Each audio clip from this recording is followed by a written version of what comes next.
studios. This is 9 on Your Side at 6. Police looking for drugs at a Greenville home apparently find more than they expected. Plus, the Carteret County scientist in this viral video is no longer in isolation tonight. He chose to sit down with us for his first interview about the incident. And we're back on the road. Tonight, we're featuring KINSTON. Hello, everyone. Good Friday evening to you. I'm Alan Hoffman. And I'm Amanda Goodman. Thanks so much for joining us tonight. Well, tonight, 4 men are in jail after a drug bust in a local neighborhood, and police say they found more than they were looking for. Greenville police arrested Terrell Cox, Jamar Clark, Alton Freeman, and 76-year-old Robert Lee Clark at a home on Sylvan Drive. And while police were looking for drugs, they found that and 11 stolen firearms, they say. Now on Your Side's Andrea Blanford went to find out just how big of a problem stolen firearms are here in the East. Andrea?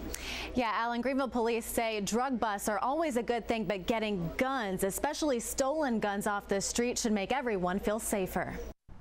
On Sylvan Drive in Greenville, an ice cream truck drives by the blue house. In the yard, a pink bicycle traces of the children who now go inside.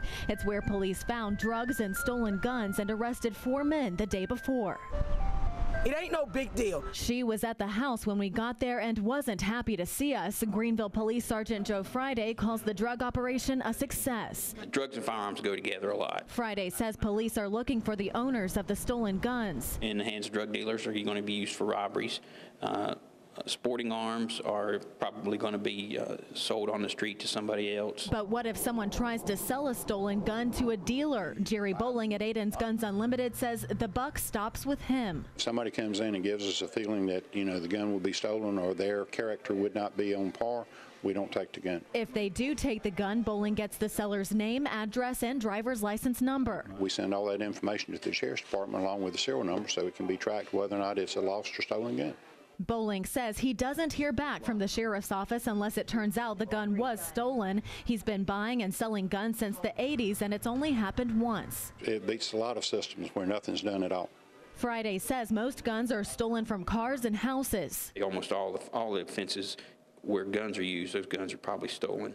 So he says keep them locked up to keep them out of the wrong hands.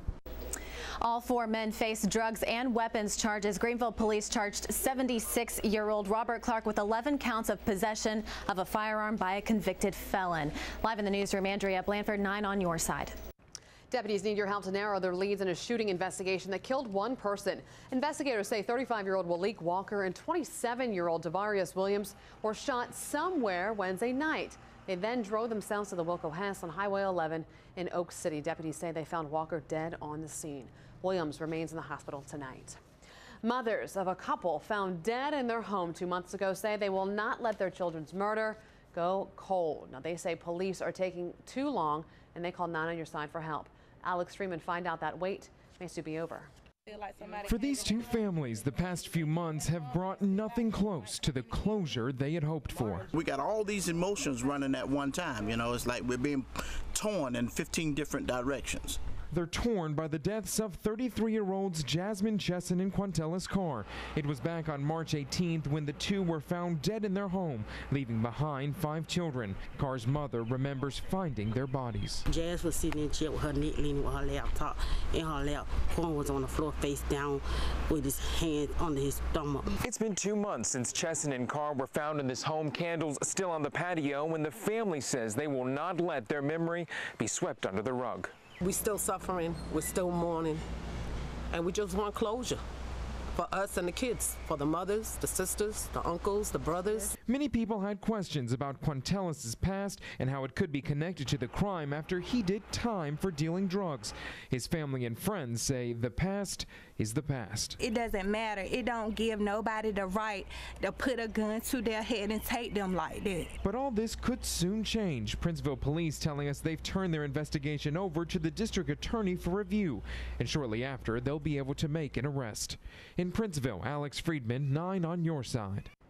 Princeville Police Chief Joey Petway could not give a time frame on how long it would take the DA to finish their review, nor would he say who the suspect may be. Tonight, investigators walked jurors through evidence of what happened the night they say a Raleigh man beat State School Board member Kathy Taft to death. Jason Williford is on trial right now in the rape and murder of the Pitt County native that happened in 2010. The defense says Williford did it, but he had no idea what he was doing, and his actions were based solely on his mental issues. He was #1 on their most wanted deadbeat parents list, and now he is behind bars. Deputies arrested this man, Roy Whitehurst. Investigators say Whitehurst was their #1 suspect in what they called Operation Support Your Child. They say he owes $65,000 in back child support. We've been to Washington, we've been to New Bern, and tonight we're making our next stop in our On the Road series. We sent our chief meteorologist, David Sawyer, to Kinston. He's here with a first look at your forecast. And David, there's still a chance of rain lingering over parts of the east for our weekend, right? Well, it looks like, yes, the rain chances are indeed coming back, Amanda. Originally, the dry air was forecast to come in, but we have a development now, and that change is bringing a chance of rainfall. But a beautiful evening temperature-wise in Kinston and all over eastern North Carolina. Behind me, the beautiful Neuse River, and we're in downtown Kinston, and it's looking like the Neuse River, as well as our other waterways, are going to be getting more water draining into it as we go through the weekend. Here is Live Viper 9 to show quite a bit of rainfall lurking just off of our coastline, and that rain is slowly working to the west, and yes, that brings likely chances of rain to our coast this evening, scattered showers farther inland. So that being the case, if you live along the coast, mainly east of US 17 and south of US 70, expect a likely chance of rain tonight like we are seeing right now near Newport, as well as down East Carteret County and extending on into Onslow County as well. Here's your day planner. Likely chances of rain at the coast, spotty showers deeper inland. Into Saturday we go with temperatures in the 70s falling into the 60s by 11 o'clock. And again, the chance of rain likely near the coast and farther inland, more widely scattered. Temperatures upper 60s to mid 60s north, low 60s to, or should I say upper 60s to lower 70s farther south. And here's a look at our Kill Devil Hills Cam Avalon Fishing Pier. The surf is kicking up because this developing low pressure system does have some strength to it. And as we talk about the forecast coming up in just a few minutes, we'll talk about if this system may have the chance to bring on some tropical characteristics. I'll explain what that means in your full forecast in just a few minutes, Amanda. All right, Dave, we'll see you in just a little bit. A local man was thrust into the national spotlight this week after he was bit by an alligator. Now, this video went viral. 9 on Your Side was the first media outlet in the country to sit down with Dr. Fred Boyce after his failed attempt to catch an 8-foot alligator in Carteret County.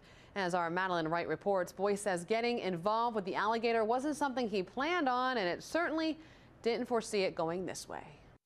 A lot of people just haven't been properly introduced to snakes. They're very nice animals. Scientist Fred Boyce likes to keep to himself, much like the reptiles in his home. And he's no stranger to alligators, successfully capturing several.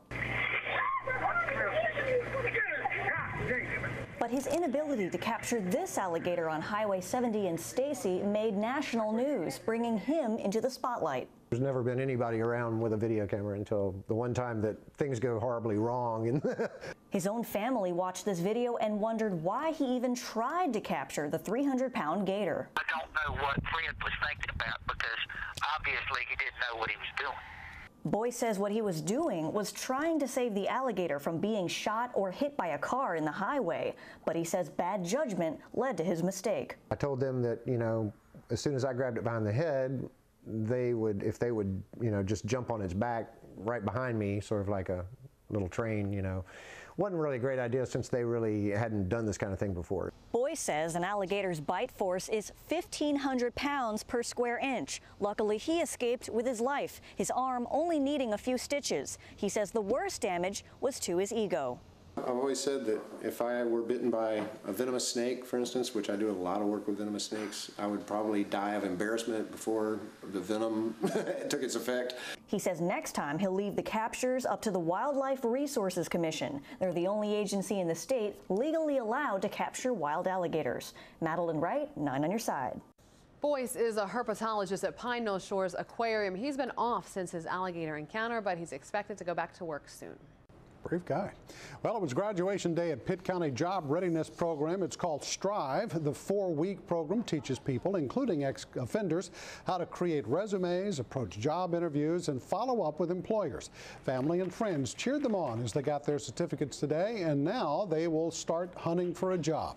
Jimmy Little says several DWIs on his record have cost him jobs, but he says the program restored his confidence and has given him hope for a better future.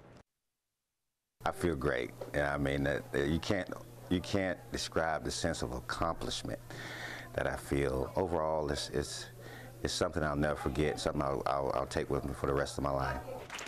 Every year, 100 people graduate from the Strive program, and about 3 out of 4 of them find a job. Doctors say he has 6 months to live, so today his fellow Marines and family chose to celebrate his life. But there is a twist. He had no idea they were brewing up a surprise dedication in his honor.